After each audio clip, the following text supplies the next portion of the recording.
Okay, so as far as changing um, the color of text on individual pages or the text completely on a page or working with borders, I'm not 100% sure um, which which way you mean changing the text. So I thought I'd show you a couple different ways here. Okay, so I'm in global configuration, right? Site global configuration, and the default editor was set to none. And I know that we set the default editors to none so that we can embed YouTube videos. But I'm over here now in the extension manager or the plugin manager. And so that's extension plugin manager. And now that I'm in the plugin manager, I went to the TinyMCE plugin, which is, if I go back to global configuration, one of the editors that you can choose here. Okay. Now, when I chose that editor, over here in prohibited elements was script, applet, and then also was IFrame. Okay.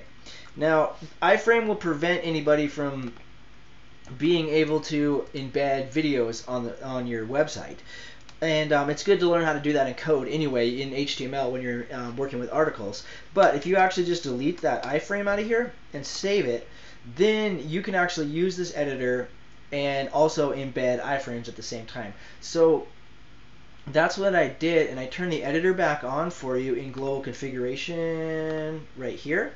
Okay, turn that back on, and then over here, yours was set to advanced, and I changed it to extended. Now what that does is when you're back here editing an article, it extends all your options right here. And one of the ones that pops up is the ability to change individual, for example, it will change color, right? But you can actually select different areas like individual words or sentences and just change the color like that. For example, make this orange. Okay, whoops. There we go. Yeah. Okay, so that's one way that you can change color individually.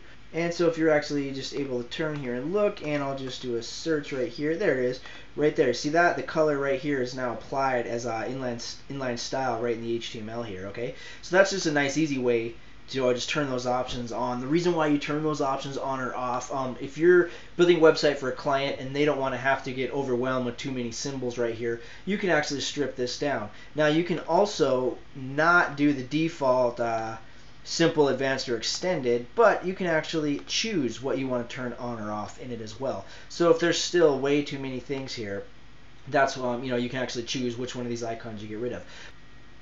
Okay, now as far as borders, if you upload images using the image loader right here, you have access to create borders around images, and you can change their colors and their width. You can also do this directly in the HTML, right? I'm also using divs, like we were looking at divs in the video about using Firebug.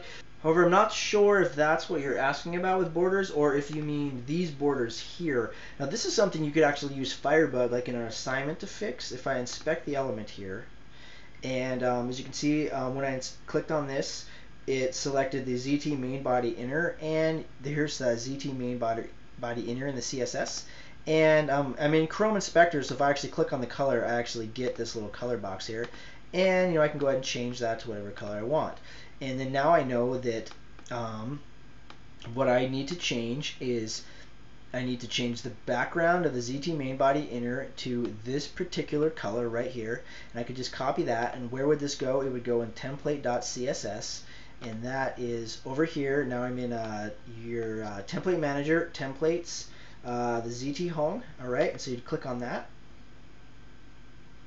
And over here is where you would access that templates.css. Okay, and it looks like this particular element here is actually on line 185. Okay, so that's one way to do that. Now you can use the same idea here and actually change the font. Like if I inspect this element. Okay, and now that I've inspected that element, and what did it show up here? This particular body. So look at this body color. If I go ahead and change that to something that might pop a little more, just like that. And now all the text, not just individual text. So you can individually, or you can change something globally by going in here and changing the CSS. And of course, now that you know where you would change this color here, you would just copy that color right here, and you would put that into the default.css sheet in the template files within your template manager. or you can just go to your article default tiny MCE editor and select colors this way. Okay, so that's two different ways to approach that. Now, if those did not answer your question, just go ahead and shoot me another email, and I'll make another video and try and get everything answered for you. All right, thanks.